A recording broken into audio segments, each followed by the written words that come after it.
वस्तुनिष्ठ objective type और 1/4 normalisation, 1/4 normalisation.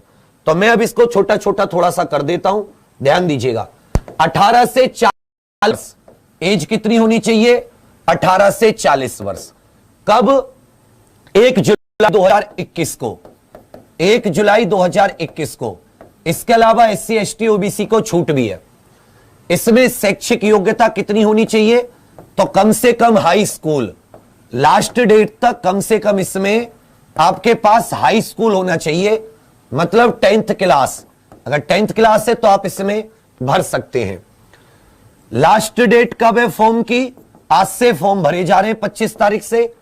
तो जो इसकी लास्ट डेट है वो साथी 21 जून 2021 है, 21 जून 2021।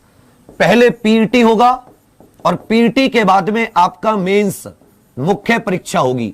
इसलिए ये भर्ती जो होनी है ये आपके चुनावों से पहले होनी है। 20-30 हजार जितने भी पद होने हैं, ये बढ़िया मौका है यूपी के सभी बच्चों के लिए। एक बार लग जाइए एक ऐसी जगह जहां विश्वास पूरी तरीके से टिका हुआ हो। अब आ जाते हैं पढ़ाई की बात। तो देखो इसमें 2-3 चीजें हैं जो मैं आज रात 8 बजे भी आपको क्लियर करूंगा। हिंदी की क्लास जो होती है उसको मैं पूरा इसी के सिलेबस पे दूंगा, कैसे हम लोग इसको ठीक करते चलेंगे। समझिए मेरी बात।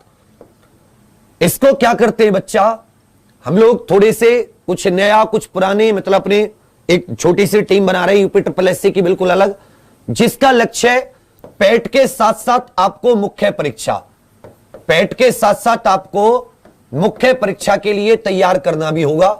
मुख्य कोशिश रहेगी कि पैट के साथ साथ कि पहले पैट कर लें हम लोग, और पैट ज्यादा से ज्यादा क्योंकि छोटा सिलेबस है तो 60 दिन का मॉड्यूल रखेंगे पैट का। कितने दिन का? 60 दिन का। और उसके बाद में पूरा फोकस किस पर मारेंगे? मुख्य परीक्षा पर मारेंगे। ठीक है भाई, पहली बात। दूसरी बात, क्योंकि 60 दिन से ज्यादा मत लेना, पर डे में क्या करेंगे ये आपको होना चाहिए आपके पास कि आज हम खत्म कर रहे हैं, आज हम क्या खत्म कर रहे हैं, आज हम लोग क्या खत्म कर रहे हैं, पूरा एक एक सिलेबस के अनुसार।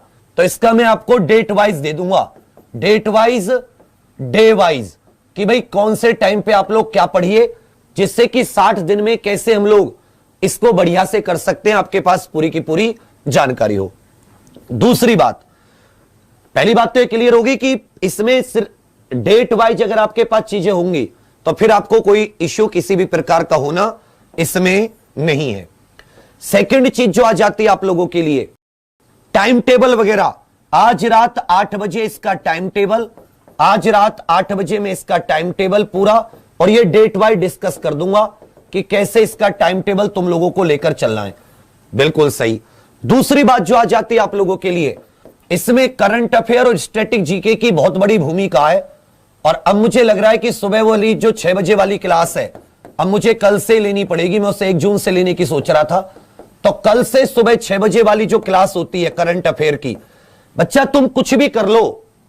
इतनी बार मैंने यूपी के एग्जाम्स की तैयारी कराई है और टाल ठोक के कहते हैं कि तुम जिस एग्जाम में बैठ जाओ तुम लोग बाल बांका नहीं कर सकता। एक बार पूरे दिलो दिमाग से फिर से सुन लीजिए, 20 नंबर हैं इस क्लास के। 20 नंबर में से अगर एक भी क्वेश्चन इधर से उधर हिल जाए तो मैं जिंदगी भर के लिए पेन को थाम दूंगा। 20 नंबर है, 10 नंबर करंट अफेयर समसामयिकी और 10 नंबर स्टैटिक जीके जो उसी क्लास पर डिपेंड होते हैं, क्योंकि उस क्लास में 5 से 6 हम लोग देश भी पढ़ते हैं, देशों की राजधानी मुद्रा, 2-4 हम लोग हेडक्वार्टर और संस्थाएं भी पढ़ते हैं, व्यक्ति वगैरह सब कुछ पढ़ते हैं।